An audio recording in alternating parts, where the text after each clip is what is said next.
en cualquier paciente, el trauma es la mayor causa de muerte materna, no obstétrica durante el embarazo. O sea, muerte por trauma, pero que no sean muertes a consecuencia de un embarazo, ¿no?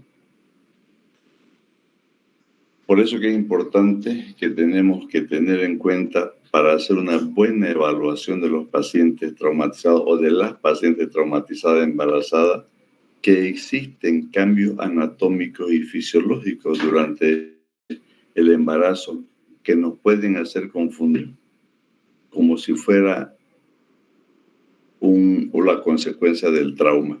Por eso que es importante, es muy, muy importante a la hora de establecer prioridades y proveer cuidado óptimo para la madre y el feto.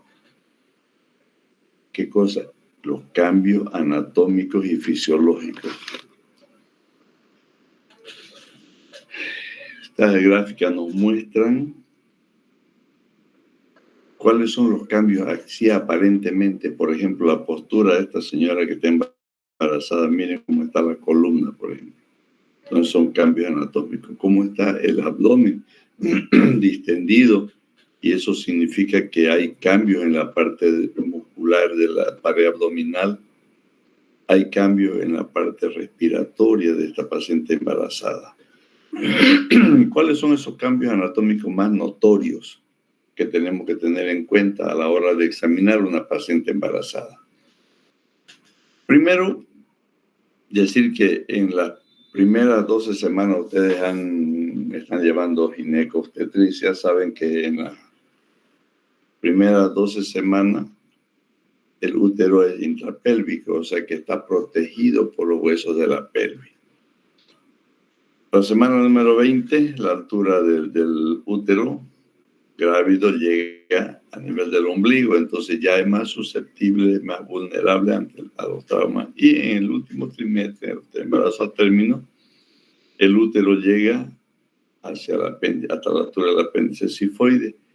Mayor vulnerabilidad para el feto y empiezan ya las modificaciones respiratorias por el útero grávido, que eleva el diafragma y reduce el campo pulmonar. En cuanto a la pared abdominal, como comentaba al comienzo, ustedes ven esa imagen, un abdomen distendido, donde ya se ve incluso que el anillo umbilical se abre, dando lugar a las hernias umbilicales por el embarazo. Hay un adelgazamiento progresivo de la pared abdominal a medida que avanza la edad gestacional y se produce aquí la famosa diástasis de los músculos rectos, que después del embarazo con ejercicio revierte a su posición original. No el 100%, pero reduce gran parte. En cuanto al líquido amniótico, ustedes también saben que la mayor producción de líquido amniótico se produce entre las 30 y 32 semanas de embarazo. Después hay una disminución progresiva a medida que aumenta la edad gestacional. Y hay cambios en la parte circulatoria. El polo fetal, por ejemplo, queda fijo a la altura de las 32 semanas, pero el cuerpo queda libre. Entonces, cuando se produce ya el encaje de la presentación, viendo esta imagen, significa que el cuerpo del bebé está desprotegido. Y en los accidentes de tránsito por la desaceleración, ¿cuál es la parte del feto que sufre o tiene más riesgo de sufrir trauma? El cuello, porque la cabeza está encajada y el cuerpo queda móvil.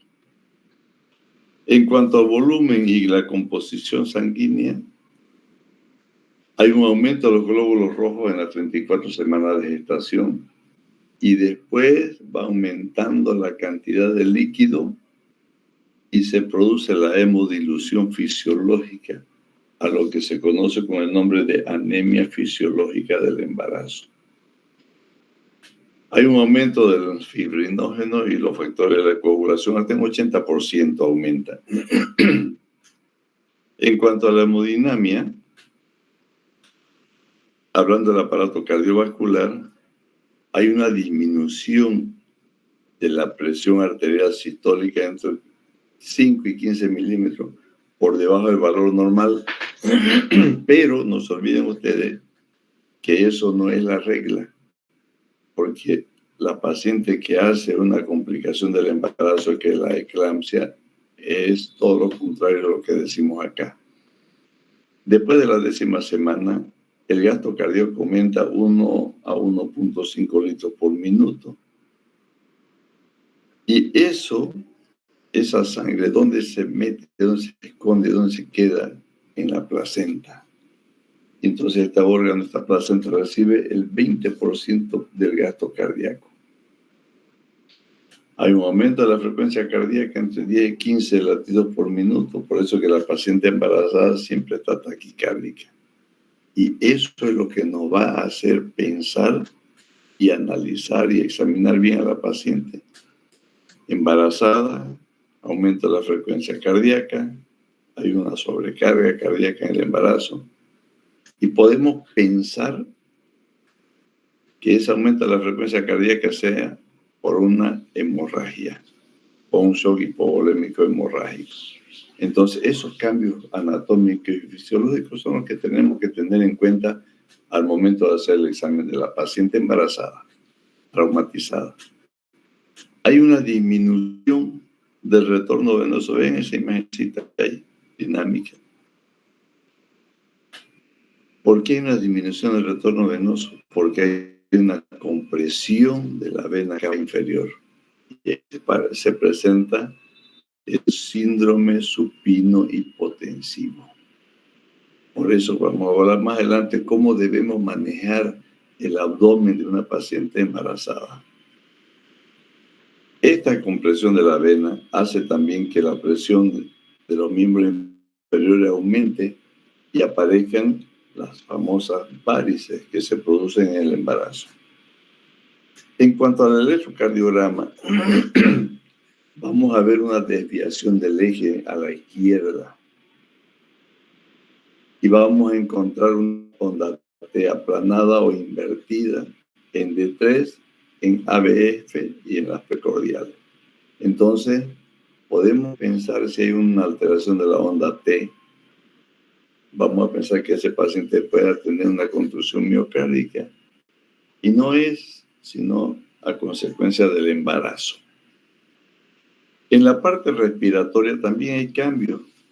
Va a haber una disminución de la capacidad residual funcional porque el pulmón, el campo pulmonar disminuye, pero sin embargo una conservación de la capacidad vital. Hay un aumento de la ventilación por minutos en la paciente embarazada, generalmente taquineica. Y eso es otra cosa que tenemos que tener en cuenta. Taquimia en una paciente o un paciente traumatizado normal, vamos a pensar que estamos frente a una hemotora o a cualquier patología traumática pulmonar. Esta es la ventilación por minuto por aumento del volumen corriente, pero hay un aumento de la frecuencia respiratoria por encima del 40%. Y la respiración de la mujer embarazada es torácica. Se produce también una alcalosis respiratoria compensada por esa misma disminución del campo pulmonar. Hay una disminución de la presión de oxígeno arterial y hay un aumento de la gradiente alveolo arterial de oxígeno en decúbito dorsal. ¿Por qué se produce esto? Por la misma compresión de la vena cava. Disminución del retorno venoso hacia las cavidades cardíacas, una disminución de los campos pulmonares, aumento de la presión. Entonces hay grandes alteraciones en la parte respiratoria.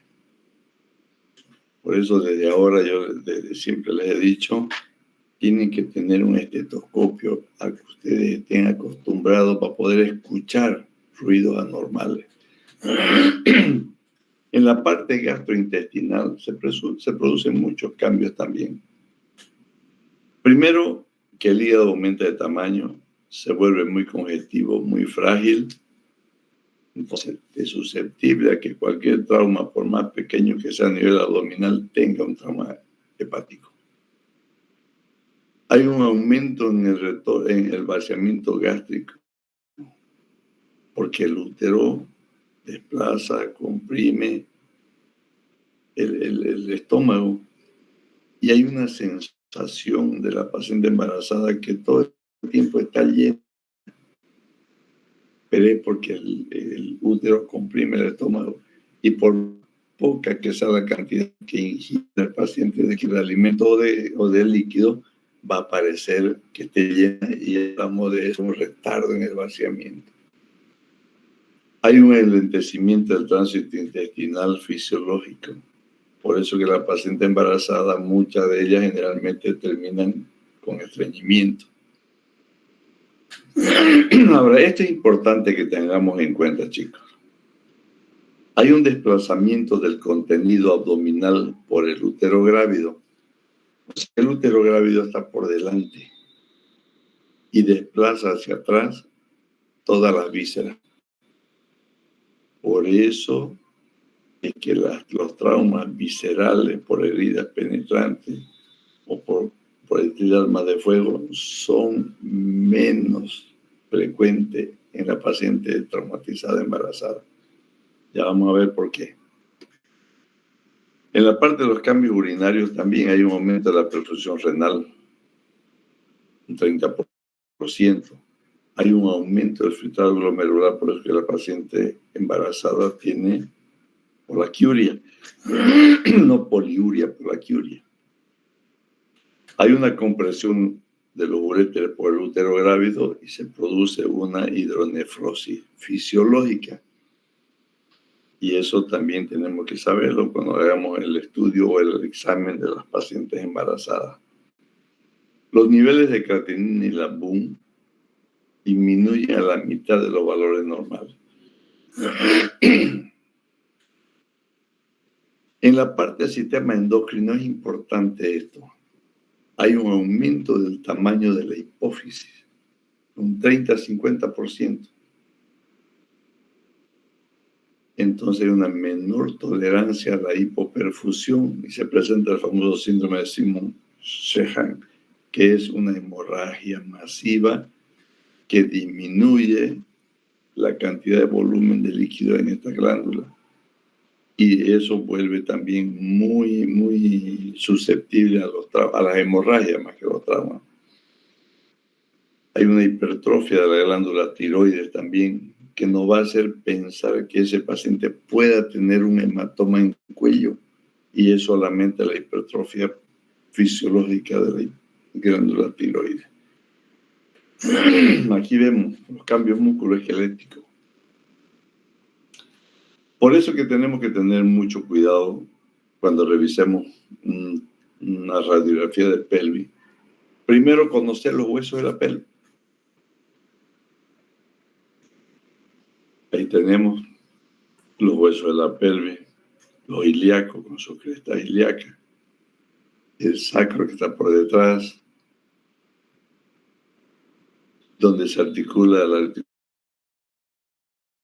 articulación coxofemoral, se llama hueso coxal, donde forman esos dos agujeros obturadores. Por abajo va el isquion y por arriba va el ilion. Y eso hace un cuerpo que se une en el centro, que es la famosa sínfisis del pubis. Esa sínfisis está siempre separada por 2 a 3 milímetros. Cuando esa sínfisis se separa más, hablamos de una diástasis. Y esa diástasis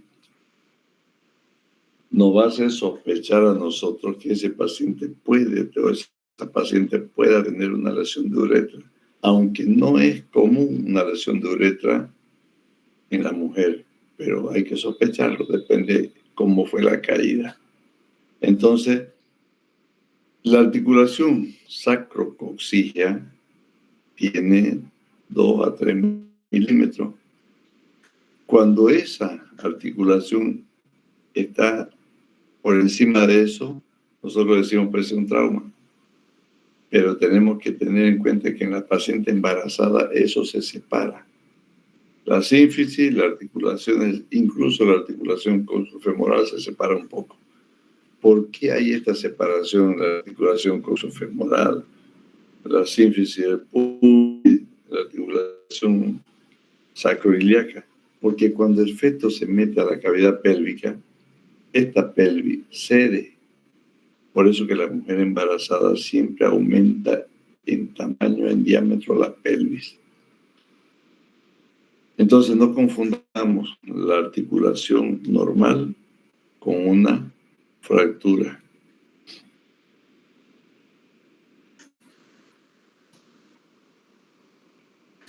Todo lo que hemos hablado tenemos que manejarlo bien y tener cuidado al hacer el examen. Como consecuencia de todo ese examen, tenemos que considerar siempre al estómago ocupado. ¿Por qué es importante eso? Porque si el estómago está reducido de tamaño y está lleno, ¿qué va a tener la paciente? Vómito. Entonces el riesgo de broncoaspiración en una paciente traumatizada embarazada es el doble que una persona normal.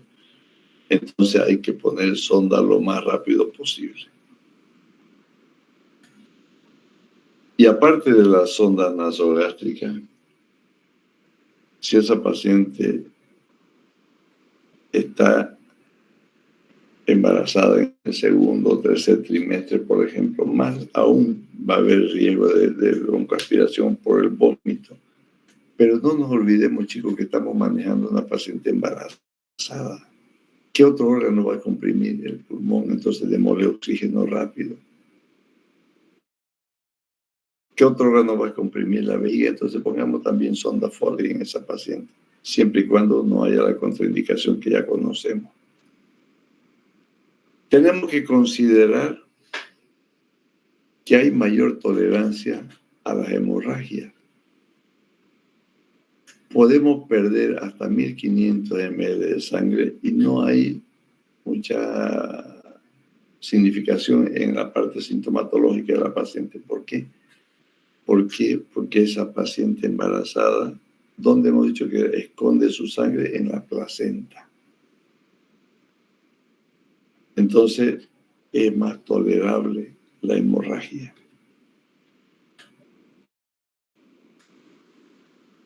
Hay que hacer la compensación rápida por el riesgo de las pérdidas que tenga. Otra vez volvemos a lo mismo, por secuestro de volumen del lecho placentario.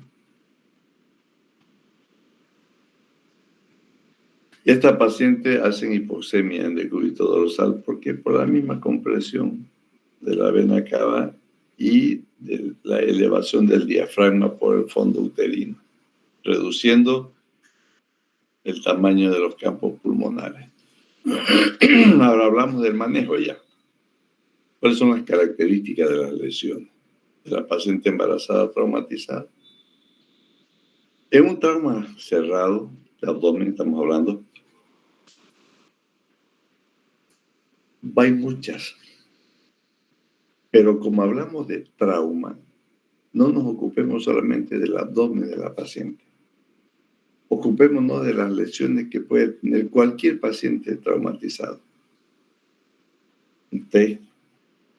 Las hemorragias retroperitoneales, porque las vísceras están desplazadas hacia atrás.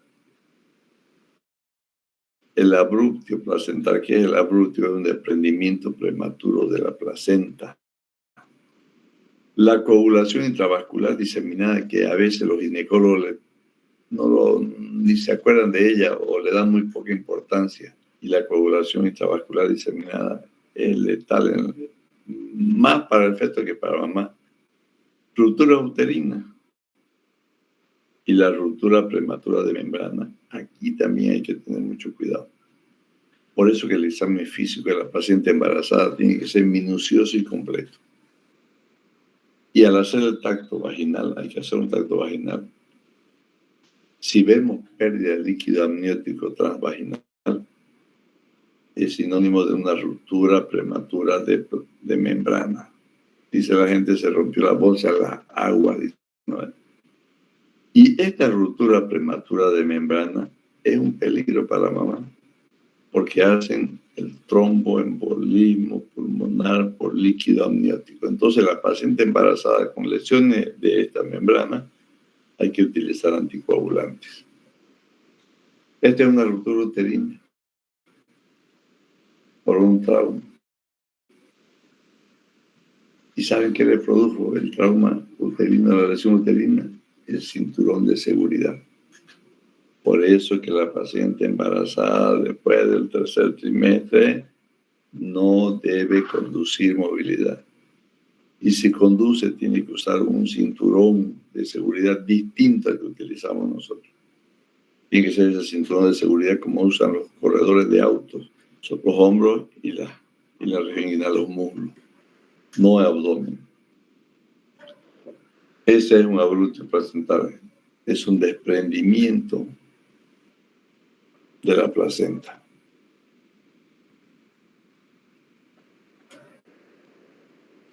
Y si hay un desprendimiento de la hemorragia. Y el aborto o el parto prematuro se presenta. Es una imagen donde se nota, se ve el desprendimiento prematuro o el abrupto placental. Ruptura prematura de membrana.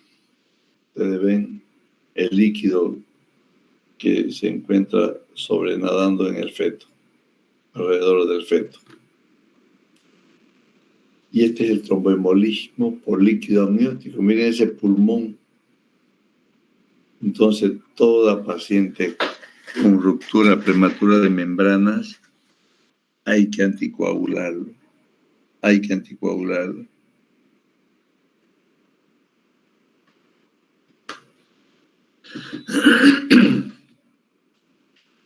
Y esta es la coagulación intravascular diseminada. Estas son las imágenes que ustedes van en los miembros inferiores, sobre todo de la paciente traumatizada embarazada. El cinturón. Si no es el cinturón, es el volante. Entonces, señora embarazada, no conduzca.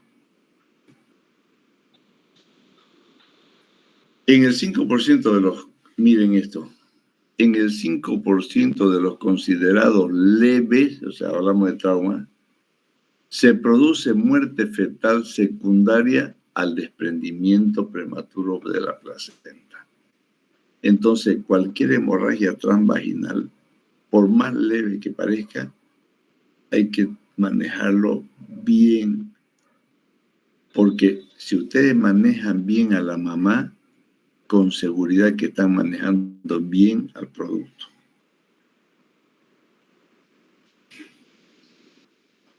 Les dije que el útero grávido desplaza las vísceras hacia atrás.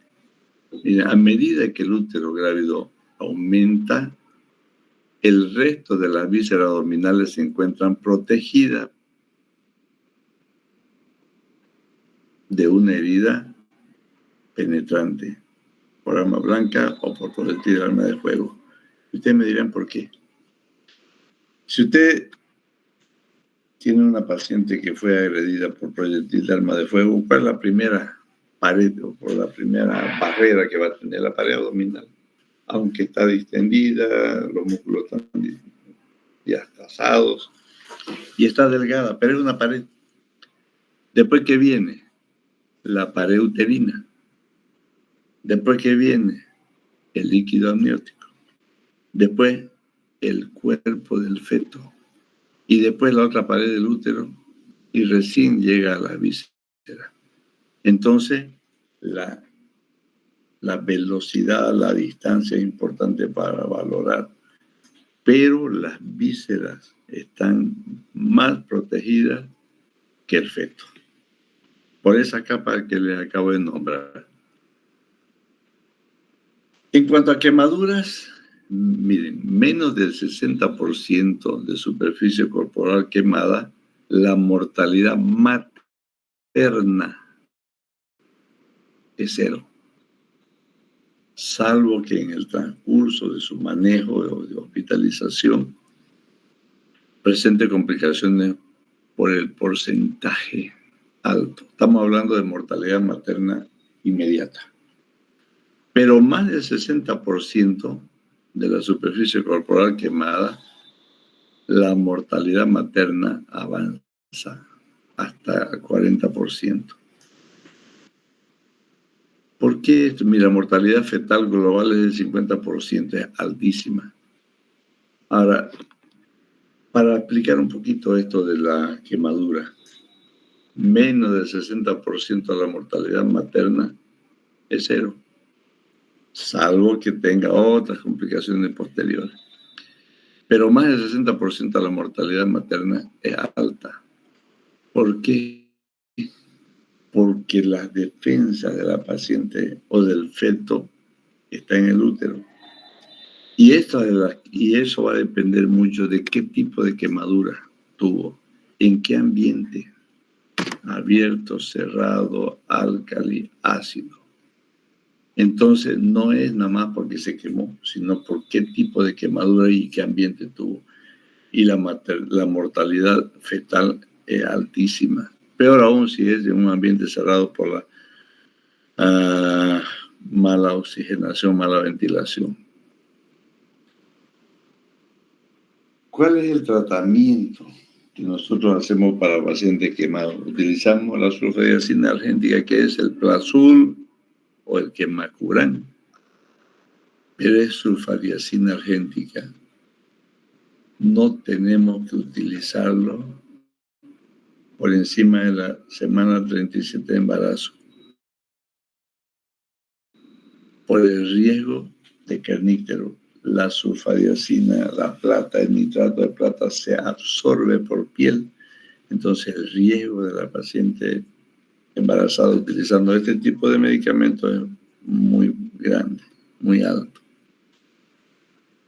Las lesiones directas del feto, las lesiones más frecuentes son las fracturas de cráneo, porque está encajado, y las hemorragias intracraneales, la fractura o lesiones de columna cervical. Los traumatismos directos tienen más posibilidad de presentarse durante el tercer trimestre, como les dije. En el primer trimestre el útero es intrapélvico, está protegido, pero que a medida que avanza el embarazo, el feto está más desprotegido.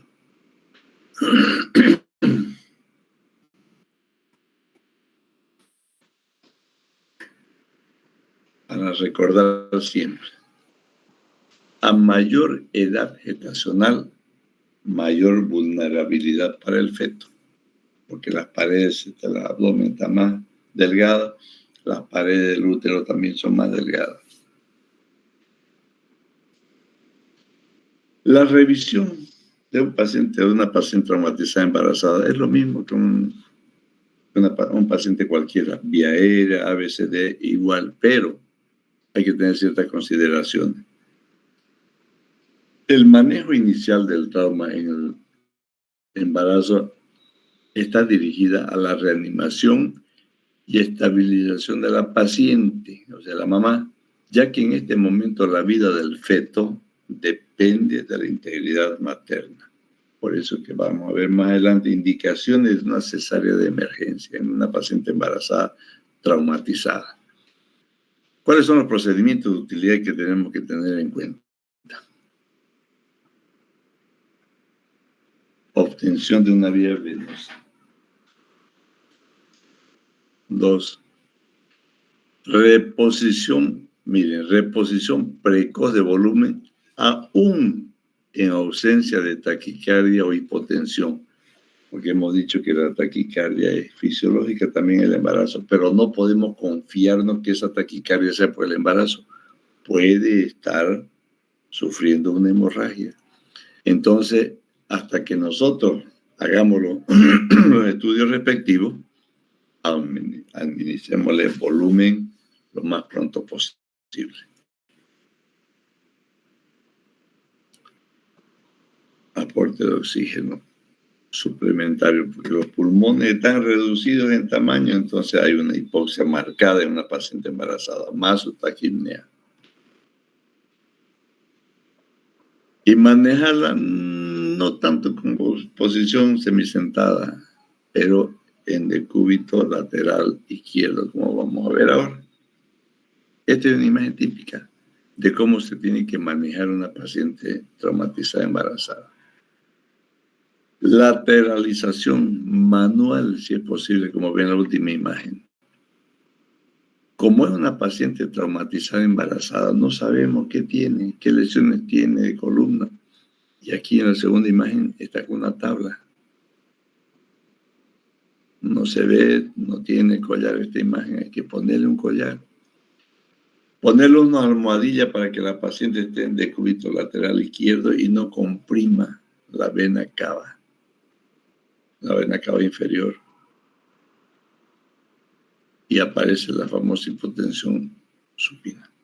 O manualmente desplacen el útero hacia el lado izquierdo. Es lo que hacen los residentes de ginecología cuando están en una cesárea, por ejemplo, y el ginecólogo tarda en llegar y ya la paciente está anestesiada. Entonces desplacen el útero hacia el otro lado, porque la vena cava inferior viene por el lado derecho, ¿no? Entonces hay que sacar, hay que liberar la vena cava. ¿Qué hacemos en un triaje? Aunque por sus lesiones la embarazada sea categorizada como crítica no recuperable, el feto viable debe ser considerado crítico recuperable. ¿A qué se refiere feto viable? Que tenga por encima de las 28 semanas, que generalmente se puede salvar. Y a esa paciente, si la mamá es crítica no recuperable, hagan la cesárea en la misma escena del accidente para sacar ese feto. Por lo que debe brindarse tratamiento enérgico y asignarse prioridad al traslado materno. Si no está cerca de un centro médico, trasládelo. O si está en una ambulancia, pues, y tiene la condición de hacer una cesárea, pero la mamá ya está muerta. Aquí hay que salvar al feto. Tener presentes las indicaciones de extracción fetal o de la cesárea. Por eso decimos cesárea en escena. ¿Lo hacemos o no lo hacemos? ¿Cuándo? ¿A quiénes? Otra vez, indicaciones necesarias, paciente crítica no recuperable, atrapada o no trasladable. O sea que ya no hay nada que hacer. Pero en edad gestacional, donde el feto pueda sobrevivir, traslade y haga cesárea. ¿En quiénes más? En los pacientes que han hecho paro cardiorrespiratorio que no revierten luego de 5 minutos de LSP avanzada. A esa paciente hay que hacerle la cesárea. Siga después de la cesárea la reanimación cardiopulmonar, pero saque al niño y no pierda las 2 vidas. ¿Qué hacemos en la sala de urgencia en el manejo de esta paciente? A ver, la distensión del peritoneo materno lo vuelve menos irritable, haciendo difícil el diagnóstico clínico de hemoperitoneo. ¿Por qué? Porque el signo de rebote que nosotros buscamos en hemoperitoneo o la distensión que buscamos cuando hay un hemoperitoneo grande, no lo vemos. Porque si hacemos el Bloomberg, no vamos a mover las vísceras, no vamos a mover los líquidos, porque lo que vamos a mover es útero. Entonces, es difícil hacer un diagnóstico de una hemorragia. Pero existen otros parámetros, otra forma de poder hacer diagnóstico. Y también va a depender mucho del grado o del tipo de trauma que la paciente tenga.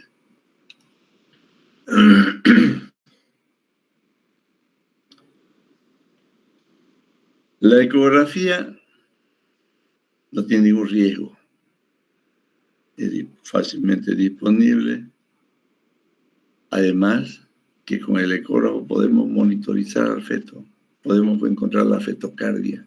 Vemos si su frecuencia cardíaca fetal es normal, está baja o está muy aumentada. Antes se decía que la ecografía era operador dependiente, que había que venir a llamar al ecografista para que lo haga, pero ahora no. Ahora lo hacen los residentes de ginecología, los ginecólogos, los residentes de cirugía o los cirujanos. ¿Qué nos interesa en una ecografía? Si hay líquido libre en cavidad, si la fetocardia está alterada, para indicar una cesárea. Ahora, Todo el mundo le tiene miedo a la radiografía en la paciente embarazada, pero los estudios, los equipos radiológicos ahora ya no son tan agresivos como eran antes.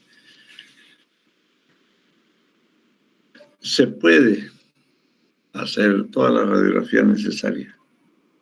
Sabemos que el trío radiológico es cervical, tórax y pelvis, pero usted tiene que sacar una radiografía de pelvis, de fémur, de húmero, lo que sea, pero lo puede hacer. Por eso desinfectó todas las placas necesarias. El embarazo no justifica un estudio subóptimo. No le haremos a fémur porque está embarazada. No, hay que hacerla toda. Lo que tenemos que evitar, hablando con el técnico, es que no duplique. Pucha, no le tomé bien la técnica, que la placa no la coloqué en su lugar, que tengo que repetir. Esas imágenes repetidas son los riesgosos. Porque fíjense lo que dispara. Dosis totales entre 0,05 y 0,1 RAT son seguras para el feto, no van a producir teratogenia, no son teratogénicas a esa altura, a esa cantidad. Una placa simple de pelvis, miren lo que consume o lo que irradia, menor a 0,01 RAT, imposible que le haga daño al feto. La tomografía sin contraste, porque tarda menos tiempo, los RAT que emite son 0,05 a 0,1 tampoco. Entonces, no dejemos de pedir una radiografía que nos va a servir para hacer el diagnóstico y manejo por el solo hecho de pensar que la paciente está embarazada. El lavado peritoneal, sí, está indicado. También se puede hacer porque son, si ustedes recuerdan cuando hemos hablado de trauma de Dodme, que el embarazo es una contraindicación relativa. Entonces hagamos lo mismo, pero no lo hagamos a nivel del ombligo. Hagámoslo por encima del útero grávido. Y dirigimos el catéter del suero hacia y generalmente se lo hace bajo control ecográfico para no lesionar vísceras que están por detrás del útero grávido. Monitoreo fetal, ustedes han visto en ginecobstetricia cuándo, a quiénes, por qué se hace un monitoreo fetal. Algunos dicen de 34 semanas, otros dicen 24, pero lo ideal sería el monitoreo entre 24 y 28 semanas. Ya usted puede hacer un monitoreo, pero el monitoreo correcto es 34 semanas según los ginecólogos, pero también va a depender las condiciones de la paciente. El hecho de que tenga latido cardíaco, usted lo va a escuchar, pero no le va a dar ningún cambio pues, en la parte uterina, porque el monitoreo también sirve para estudiar la contractilidad uterina. Y eso en feto no se va a ver. Este monitoreo, como les decía, sirve para ver la frecuencia cardíaca y ver si el feto está bien o está sufriendo, ver la contracción del útero, porque el monitoreo mide todas esas cosas. Y ahí usted tendrá que ver si lo opera o no lo opera. Si en el monitoreo usted puede ver una contracción cada 10 minutos durante 4 horas seguidas, el riesgo es mínimo. Pero si las contracciones uterinas en 10 minutos son más de 3, ese paciente o esa paciente tiene que operarse porque ese feto está en riesgo.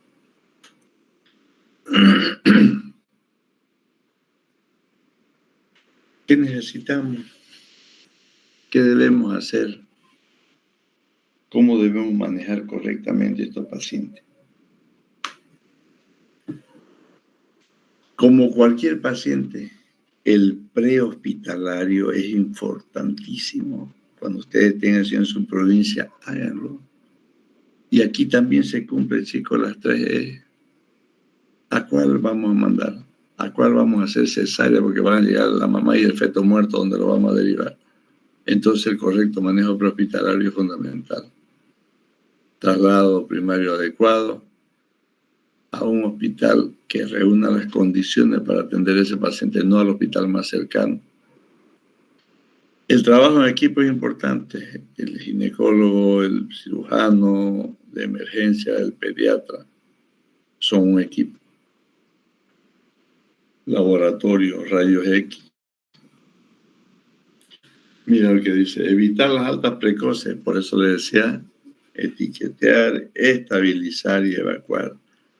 Y no nos olvidemos que una paciente traumatizada con embarazo y trauma abdominal más puede tener las muertes tardías. Y dentro de las muertes tardías, hemos dicho, ¿se acuerdan el primer tema? Son la hemorragia en 2 tiempos. Trauma hepático con sangrado, y más aún que en la paciente embarazada el hígado es muy frágil. Entonces, tengamos en cuenta este riesgo. Mantengámoslo 12 a 24 horas, aunque la paciente esté estable, en observación por lo menos. Evaluación y observación. Monitoreo ecográfico de la paciente, monitoreo fetal y traslado secundario adecuado y seguro. Salud. Bueno, ahora vamos a hablar de otro temita.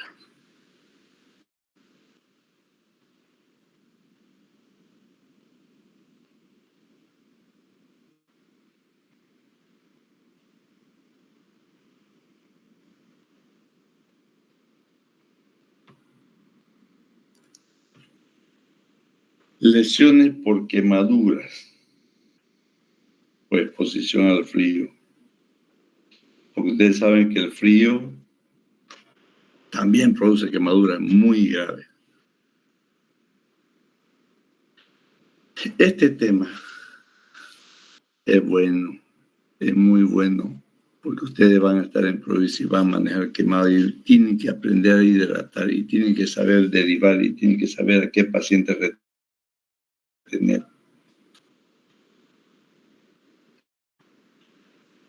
Como introducción podemos decir que las quemaduras y lesiones por exposición al frío constituyen una causa de mortalidad y morbilidad importante. Pero la aplicación oportuna de medidas de urgencia pueden revertir todas estas cosas, todos los riesgos que pueda tener. Estos principios que incluyen también, como en cualquier paciente con trauma, el alto índice de sospecha, sobre todo el alto índice de sospecha de compromiso de la vía aérea.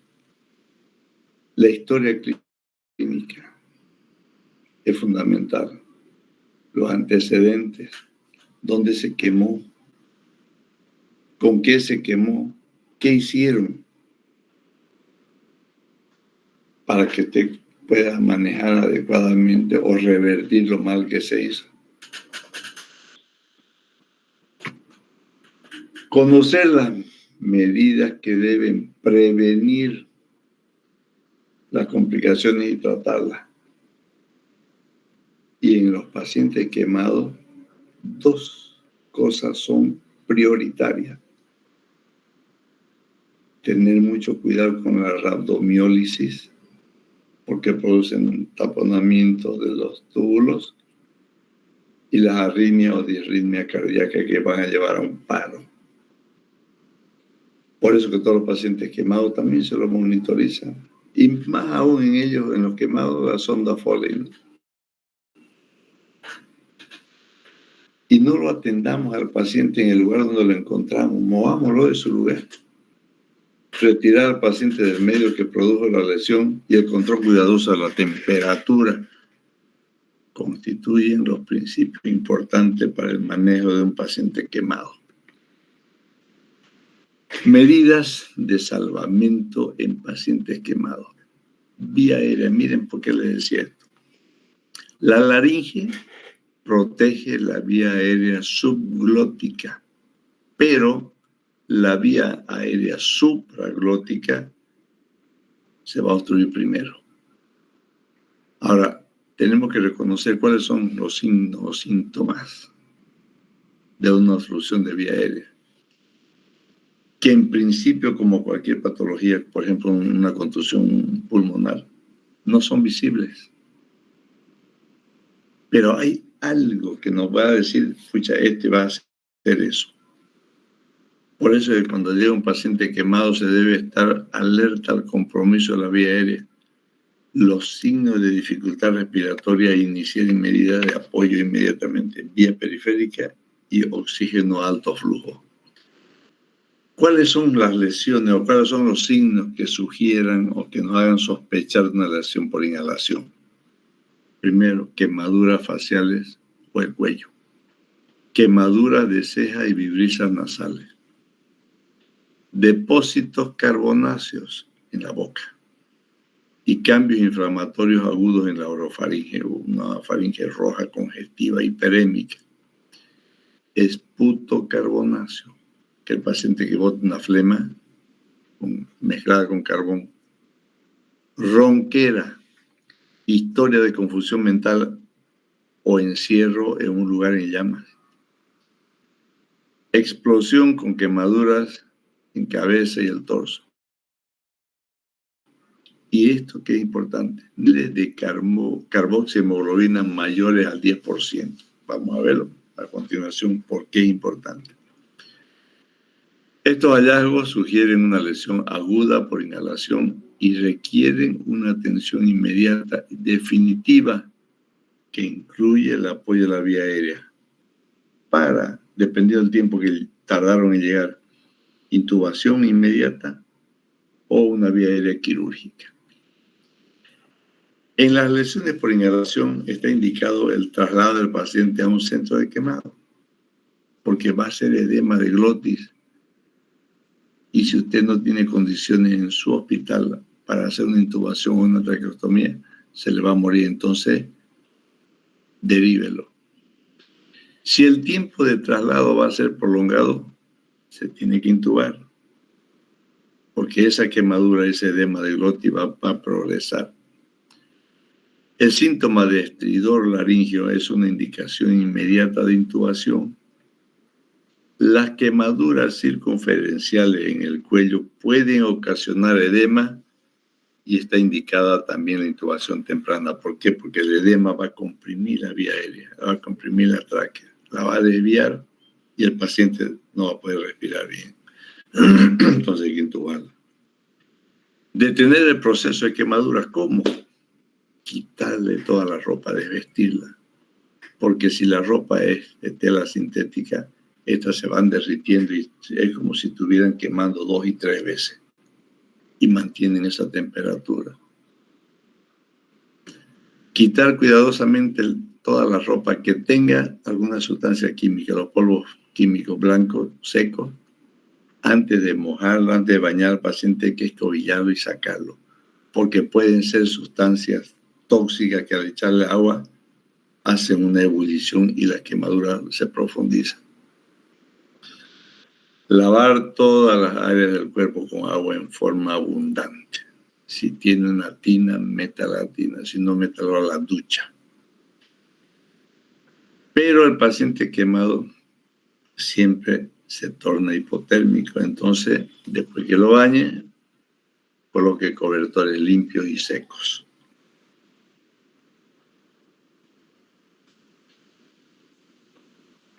Esta es otra cosa importante. El paciente con quemadura de más del 20% de la superficie corporal necesita apoyo circulatorio, o sea, con volumen, una vía periférica grueso, calibre número 16. Luego de establecer la vía aérea, que es la prioridad en estos pacientes, inmediatamente hay que buscar una vía periférica de grueso calibre. No importa si los brazos están quemados. Colóquele. Mira, la presencia de piel quemada sobre el área no debe impedir la colocación de un catéter. Póngale eso. ¿Por qué es importante siempre miembros superiores? La flebitis, la tromboflebitis a nivel de safena son las que mayor problemas le causan después de la quemadura al paciente. La trombosis y la tromboflebitis o la flebitis. Y en la parte superior, en los miembros superiores, hay menos riesgo de eso. Por eso es que no importa que esté quemado el brazo, busque una vía periférica superior hasta que después le haga una vía central. Y eso fisiológico no es el más importante en los pacientes gran quemados del lactato. ¿Cómo vamos a evaluar a un paciente quemado? Como en cualquier paciente, la historia clínica y el antecedente. Breve historia de la naturaleza de la lesión, qué pasó, con qué se quemó, dónde se quemó. El paciente quedó atrapado, saltó de una altura, a veces están en edificio, entonces al tratar de saltar o al tratar de salir, lleva consigo a su paso todo lo que encuentra. Entonces el paciente puede tener fracturas, traumas abdominales, trauma de cráneo. Si es una explosión, hay que buscar que ese paciente no queden en su cuerpo esquirlas metálicas o de piedra o de palo después de la explosión. Cuando deriven un paciente quemado, pongan la hora que ocurrió la quemadura. ¿Por qué es importante? Porque dependiendo cuántas horas tardó en llegar, para ver si requiere la fórmula de Parkland. Vamos a ver. Las quemaduras sufridas en espacios cerrados deben alertar al riesgo de quemadura por inhalación.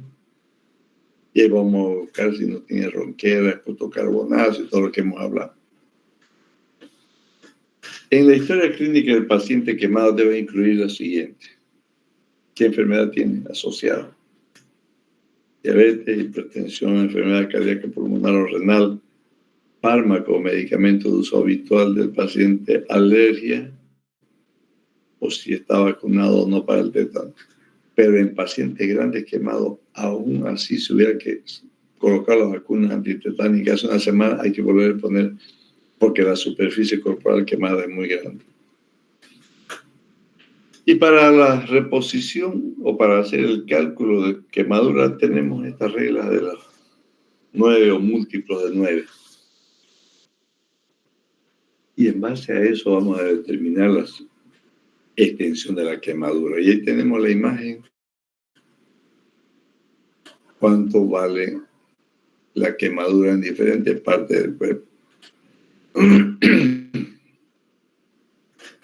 Dorso, o sea, abdomen y tórax anterior, 9 y 9 son 18. En la parte posterior también 18. Piernas o miembros inferiores, si es circunferencial, 9 anterior, 9 posterior, o sea, son 18. Entonces es importantísimo en la cabeza 4-5 anterior y 4-5 posterior. Región inguinal periné, 1%. Entonces están las reglas para que ustedes puedan hacer un cálculo en algún caso clínico que se les pregunte. En cambio, los niños es diferente, porque la cabeza del niño es mayor, mucho más grande, y las extremidades es menor que la del adulto. Por eso se dice que la cabeza del lactante en superficie es el doble que la del adulto normal. Tenemos las cantidades para poder atender pacientes quemados pediátricos. Difícil de manejar porque muy fácilmente se encharcan, por eso que es importantísimo el manejo de los pacientes pediátricos quemados. Y ahí vemos a los pediatras con su calculadora midiendo y calculando la cantidad de líquido que van a ser administradas. Si no tenemos o no podemos hacer el cálculo con la regla de los 9, utilicemos la mano, la palma de la mano incluida. Los dedos significa 1% de la superficie corporal quemada. Pero como ya sabemos calcularlo por la imagen que hemos visto, el uso de la mano lo utilizamos más en quemadura de distribución irregular. Raro, pero se lo puede hacer. Quemaduras de primer grado son las quemaduras de sol, por ejemplo. Se caracterizan por el tema dolor y no hay ampolla. No ponen en riesgo la vida del paciente y no requieren reemplazo de líquido, no requieren hidratación. Pero estas quemaduras son dolorosas, porque si se quemó, son quemaduras de primer grado, donde está la epidermis quemada. Y ahí tenemos las terminaciones nerviosas, entonces manejemos con buenos analgésicos.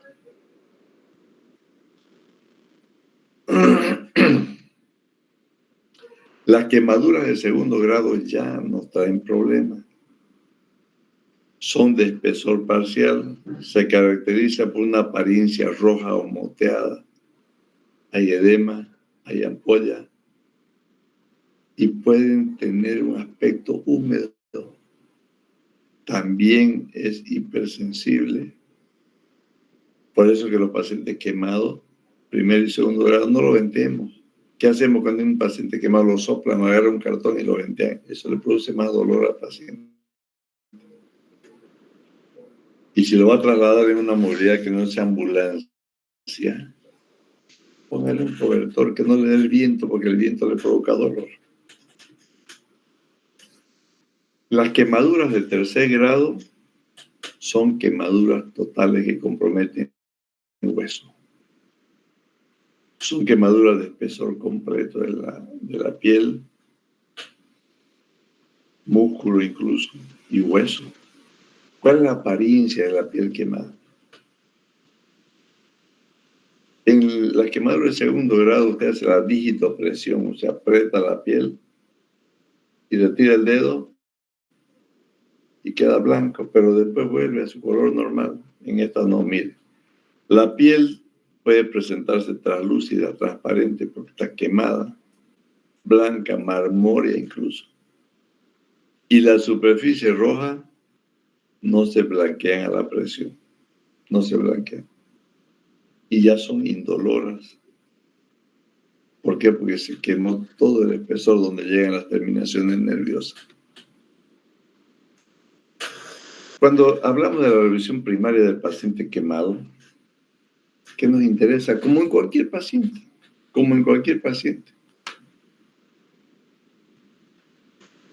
la vía aérea. La presencia de signos objetivos o la historia de permanencia en un recinto cerrado determinan evaluar la vía aérea y su manejo definitivo. Las lesiones en la faringe pueden producir edema marcado de la vía aérea superior, por lo cual es importante el establecer una vía aérea segura. ¿Y cuál es la vía aérea segura? Una intubación.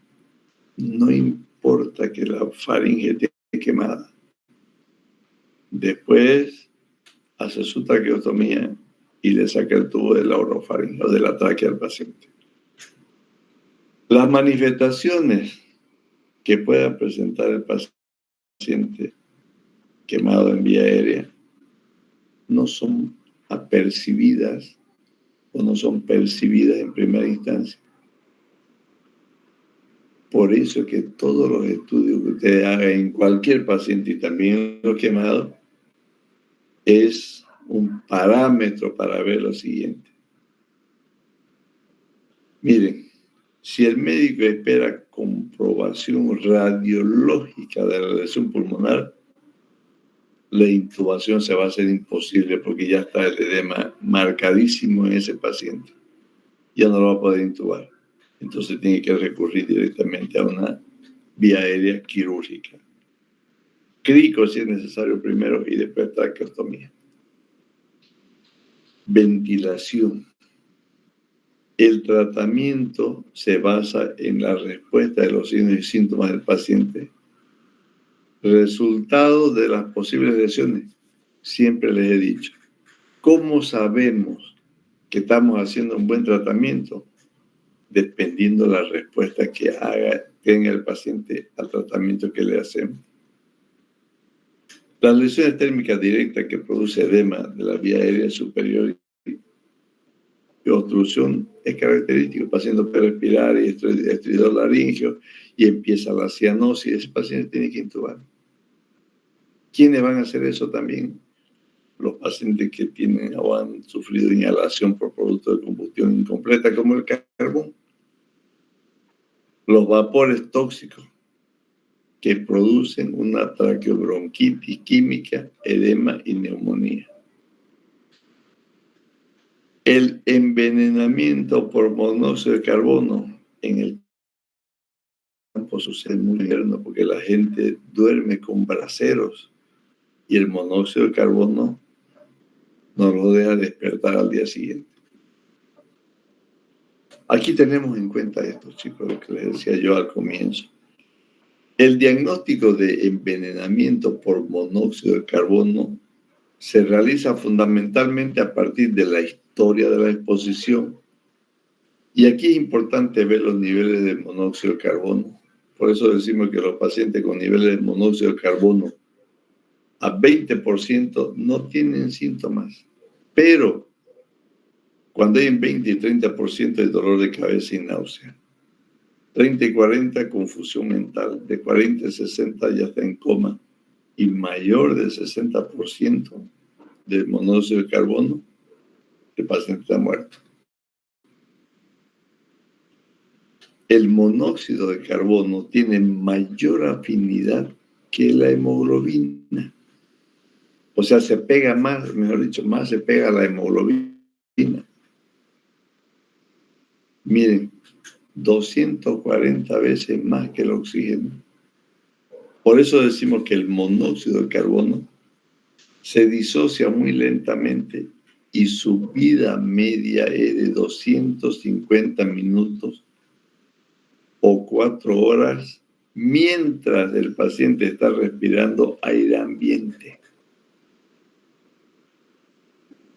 Comparando con 40 minutos cuando el paciente respira oxígeno. Entonces, eso nos obliga a que una de las primeras prioridades o la primera prioridad en el paciente quemado es oxígeno, es vía aérea.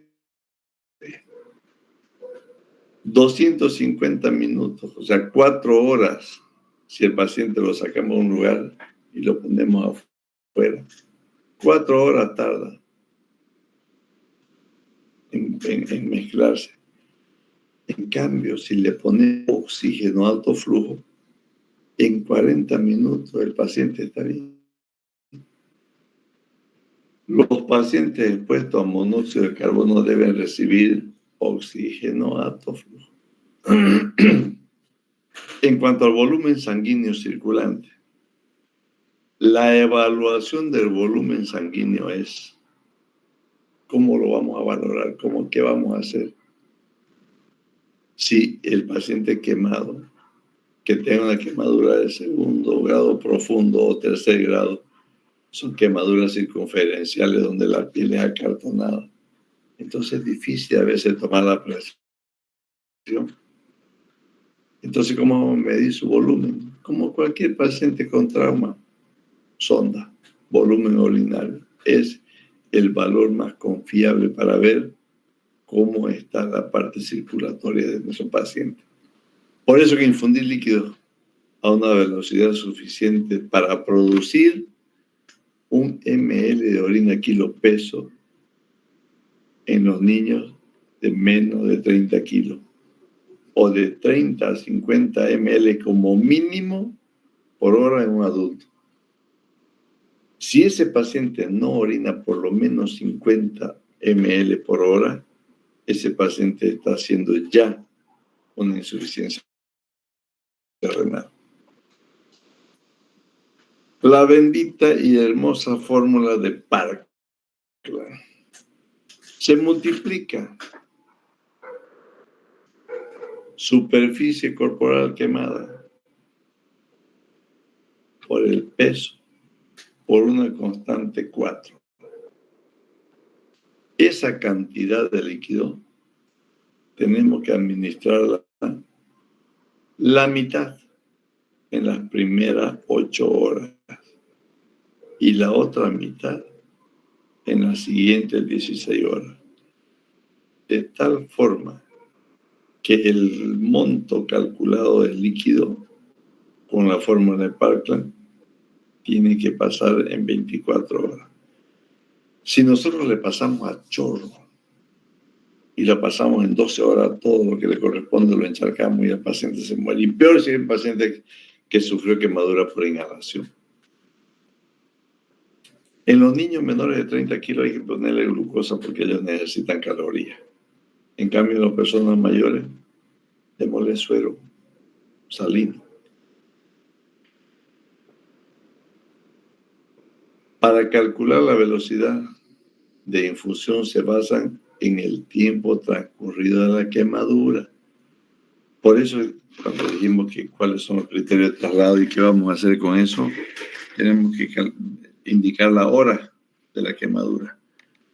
Si un paciente me llega con 40% de superficie corporal quemada y se quemó en un pueblo y tardan 8, 10, 12 horas en llegar, y peor si es el de época de lluvia, ya no me sirve la fórmula de Parkland. Ya el paciente está con gran compromiso renal.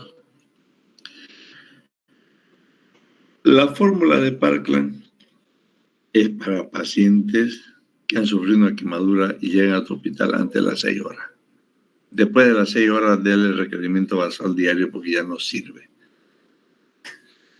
Entonces, por eso que es importante consignar en la historia clínica la hora. Repetimos. Fórmula de Parkland. Superficie corporal quemada por peso, por una constante 4. Del total que salga de esa operación, la mitad le damos en 8 horas y la otra mitad en las siguientes 16 horas. Siempre y cuando la quemadura hubiera sido antes de las 6 horas. Otro dato importantísimo. La fórmula de Parkland solamente sirve para reemplazar pacientes con quemadura del 50%. Ese es el tope para cualquier superficie corporal quemada. El tope es 50%. Si usted tiene un paciente quemado con 70-80%, multiplique el peso por la superficie corporal quemada, en este caso solo 50, por 4. La mitad le da en 8 horas y la otra mitad en las 16. Si usted le pone, digamos que ese paciente necesita 15 litros, y usted le pone los 15 litros y lo multiplica por 80 superficie corporal quemada, el paciente ha muerto porque lo va a encharcar. No va a haber riñón que aguante, no va a haber pulmón que aguante. Por eso que la fórmula de Parkland solamente hasta 50 kilos. En cuanto a la revisión secundaria, ¿qué nos interesa ver? El examen físico. Y tenemos que tomar lo siguiente. Examinar la extensión y profundidad de la quemadura. Vamos pensando en esa fórmula de Parkland. Evaluar posibles lesiones asociadas. Se cayó, saltó, fue expulsado, ¿qué lesiones tiene? Y pesar al paciente. De que estamos armando los datos para una fórmula de Parkland. Tenemos que esos pacientes quemados iniciar o abrir una hoja de control del líquido. Ingresos y egresos. Un balance hídrico exacto, correcto, concreto para evitar mayores lesiones. Determinaciones basales para el paciente con quemaduras graves. Sangre, o sea, laboratorio. Grupo sanguíneo. La carboxihemoglobina, la química sanguínea, los electrolitos, prueba de embarazo en sospecha. Gases arteriales, proteína, porque el paciente quemado pierde plasma. Radiografía. Volvemos a insistir, la primera radiografía no vamos a ver nada, por más que hubiera inhalado calor o fuego. Pero nos sirven parámetros para los siguientes controles. Inserción de línea venosa central cuando el paciente ya está más estable. Iniciemos con vía periférica, después vía central para mejor control de la presión venosa y ver cómo andamos en hidratación. Los exámenes radiológicos de otra parte de sospecha, donde hay una escoriación, donde hay un hematoma, donde hay una equimosis, significa el riesgo de que pueda tener una fractura. Entonces, pidamos donde tenga lesiones aparentes. Quemaduras circunferenciales de las extremidades, mantenimiento de la circulación periférica. Todo paciente quemado produce edema. Entonces quitemos anillos, relojes que tenga el paciente.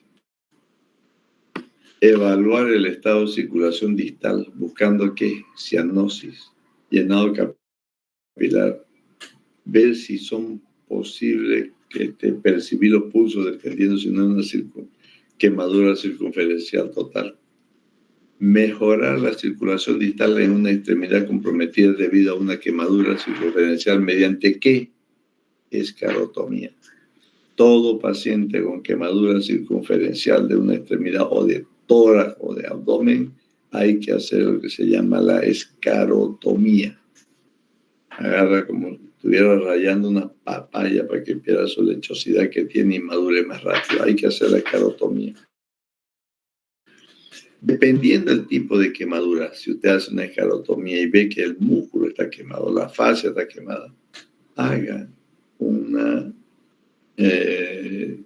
como si fuera un síndrome compartimental. Pero si solamente compromete la piel que está acartonada, solamente haga escarotomía, no haga fasciotomía. No son necesarias dentro de las primeras 6 horas, tampoco las quemaduras, la escarotomía, porque en ese tiempo todavía la piel no se vuelve acartonada. Cuando la piel está dura, acartonada, y empieza el paciente así que ya no puede mover los dedos, hagan la escarotomía. Muy rara la fasciotomía. Los pacientes quemaduras de 3er grado y que vayan asociadas a una fractura, ahí sí es recomendable una fasciotomía. O en pacientes que han tenido una quemadura eléctrica de alto voltaje. Sondas nasogástricas. Conéctela a succión si el paciente tiene náusea. Si tiene vómito o el abdomen está distendido. O si la quemadura es más del 20%, porque el paciente es deshidratado, si ha sido un ambiente cerrado, va a estar con edema cerebral por hipoxia, va a vomitar, entonces pongámosle sonda. O si va a trasladar al paciente a otro hospital, manejémoslo con sonda para que el interno que lo lleve, que son ustedes los que trasladan pacientes, no se ven figurillas a poner sonda. En cuanto a la analgesia o sedante, el paciente con quemadura grave puede estar inquieto, ansioso, debido a una hipoxemia, a la hipovolemia, al dolor o a la vejiga llena. Por eso que es importante poner sonda. Habrá una mejor respuesta si se administra oxígeno y líquidos adicionales que si se dan narcóticos. A ver, si usted no ha hecho un buen examen físico del paciente, no coloque sedante, no coloque ningún narcótico porque no va a poder hacer una buena evaluación. Lo va a dormir al paciente y no va a referir el dolor que realmente tiene. Entonces, antes de administrar los narcóticos, los sedantes, examine al paciente para tratar de encontrar qué otras lesiones tiene. El cuidado de las heridas. Las quemaduras de 2er grado son dolorosas. Por eso hay que cubrirlas para aliviar el dolor. Con cobertura, si hay fractura, inmovilización, o si no, hagámosle nomás. Después de examinarlo, una analgesia continua que ocupamos un opiáceo. Miren esto, no se deben romper las ampollas ni aplicar agente antiséptico. O sea, no utilicen povidona para lavar o cuidar un quemado, porque la povidona es yodada, tiene yodo. ¿Y qué va a pasar con el yodo? Va a quemar más aún, va a extender la quemadura. Las ampollas no se las revientan hasta pasar las 48 horas por lo menos, o cuando se vean signos de infección. Porque las ampollas que contienen plasma, ¿y qué tiene plasma? Proteína. Entonces no le quitemos lo que el paciente necesita. Después de 48 o 72 horas, esa cantidad de suero, de plasma, mejor dicho, lo reabsorbe el organismo y le queda un mínimo. Ya cuando ya segundo o tercer día lo puede pelar para hacer una buena curación. Cualquier medicamento que se haya aplicado con anterioridad se debe quitar. Usted atendió a un paciente o alguien atendió a un paciente por ahí cerca en su Chaco y va a llegar a su hospital de provincia. Primero lave lo que le pusieron para que usted vea qué magnitud, porque a veces viene impregnado en quemacurán y no sabe qué tipo de lesiones tiene por debajo de ese agente tópico.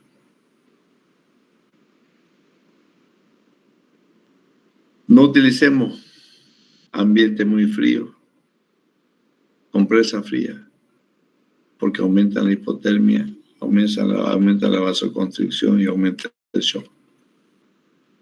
Los antibióticos no están indicados en periodo inicial. Deben ser reservados para el tratamiento de la infección establecida. Tétano sí, como les decía, así se hubiera vacunado de tétano una semana antes, ese paciente requiere antitetánica. Esto es importante, hasta para el examen. Quemaduras especiales, ácidos, álcalis o derivados del petróleo como es el alquitrán. Las sustancias alcalinas son casi siempre más graves, las quemaduras por álcalis, que los ácidos, porque penetran más en profundidad. Hay que tener más cuidado en esos pacientes. Por eso que es importante bañarlo al paciente, para sacar todas las sustancias que hubiera tenido. Esas quemaduras están valoradas o influenciadas por la duración del contacto, cuánto tiempo tuvo contacto con esa sustancia, la concentración y la cantidad de la gente. Se debe eliminar la sustancia lavando con grandes cantidades de agua durante 20 a 30 minutos. Si hay un polvo seco, igual hay que cepillar la piel porque puede aumentar el calor y la quemadura. Miren esto importante. Las quemaduras por álcalis en ojos se debe realizar irrigación continua, goteo continuo durante 8 horas después de la quemadura. 8 horas, suero fisiológico, goteo de suero fisiológico. 8 horas. Quemaduras eléctricas. Bueno, aquí nos vamos a quedar, chicos. No quiero interrumpir o desviarlo de su voto, pero esta noche hay que hacer tutito temprano para ir a votar mañana. Chicos, gracias por darse el tiempo y escucharnos. Les deseo un buen fin de semana. Voten conscientemente. Buenas noches. Hasta luego, doctor. Hasta luego, doctor. Buenas noches. Buenas noches, doctor.